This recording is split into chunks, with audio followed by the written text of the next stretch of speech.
visit these educational service team meetings, just talking around, and the teachers leave frustrated because nothing seems like it was done. So these teams need to become much more effective. One of the things that the research found is that when you combine the explicit instruction in reading, that research-based instruction we've been harping on all day, and you have a problem-solving model that's used by one of these teams, this is the effect size. Remember we said what the effect size was? It's growth. Look at that. 0.7 to 1.5 standard deviations.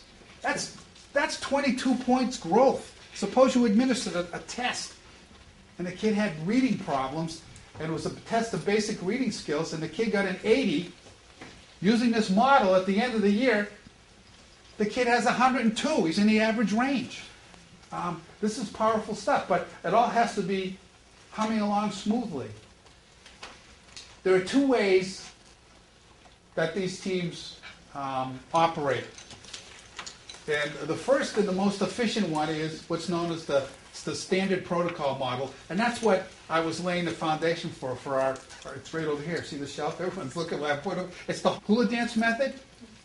Well, we have that on our shelf, along with some other more conventional tools that we know work for kids. So when you show up at the team meeting and you're expressing concerns, we, as this team, it is now our job to know what resources we have available to bring to bear on that.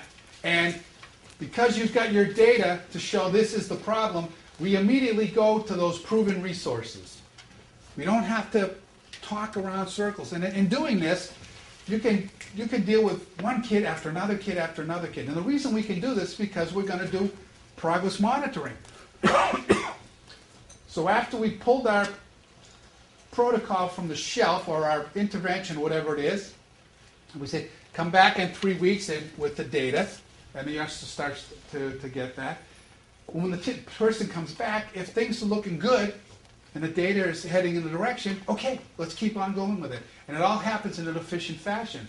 But if it doesn't happen that way, and it comes back and the data isn't looking as good, that's when we have to engage in an important and necessary but less efficient problem-solving model. And that's where we have to figure out what the heck is going on here. But before we go to that model, I got a question for you. Who is on your educational service team meetings when a teacher shows up looking for support for one of her students? Who sits on that team regularly? Resource, guides, administration, SIW. What's SIW? School intervention. And usually a representative from district office.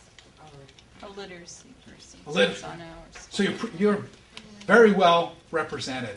That's not always the case. So the team has to have people who can bring resources to bear on the situation. I know you don't have psychologists, but we don't either down south, unless you're a huge, wealthy district. But you have resource literacy specialists, people with understanding of behavioral issues, your administrator. In this model, the building principal really needs to be a part of this thing so they can have an overview of everything that's happening. Grade level teachers, so they can know what's going on.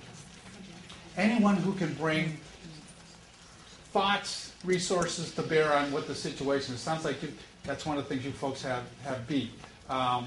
These are all different kind of names. I'll add your name to this list now as a different one. And I was doing a presentation in another state and was talking about problem-solving models. And afterwards, a guy came up to me and said, my district just developed an excellent problem-solving model, and I can send you a schematic of that problem-solving model. And that's it. I say that's the problem. Who the heck can follow that? But anyway, they'll come back. Here's the problem-solving model I like. And you may have other ones, but this is a pretty generic and simple one where, what the heck is the problem? Well, in this model, that's not so hard to do. The problem is, Elwood isn't reading at the same rate, or he's reading significantly below where we'd like him to be reading. That's the problem. Okay, we are going to have to analyze the problem. We talked about why. Well, is it because of decoding skills? So there's a little diagnostic assessment piece that's going to happen here. Why do we think that's occurring? We may find out about his dog running away or whatever the heck it was. Let's put this off for a month and we'll check it out, but deal with that. What are we going to do? This all happens in that one meeting. We're going to do the hula method for developing reading fluency. How are we going to know it works? How do we know it worked in this model? Yes, we're doing progress monitoring, and you'll be back in 3 weeks or whatever we decide. And there's one school that I'm working with. They're very computer savvy, and you folks start to look at this. What they're doing, rather than going to the meeting, if the data looks good, the teacher emails the graph to the principal with a little comment saying, data looks good. The principal shows the graph to everyone at the team meeting, and they're informed and they say, okay. Rather than the teacher coming and having to show the darn thing, they're becoming much more efficient in this. And then, if it didn't work, someone mentioned here, I like the circle, I like the arrow. This is cyclical. It never ends. If it did work, well, we're going to continue to monitor to make sure it continues to work. If it didn't work, now we have to, did we define the problem correctly? Maybe not. Let's take a little closer look at that. Did we analyze it appropriately? Maybe not. Let's take another look at that. And what's our next plan? And then the thing goes full cycle. And this can happen in an efficient manner without discussing the youngster's grandparents.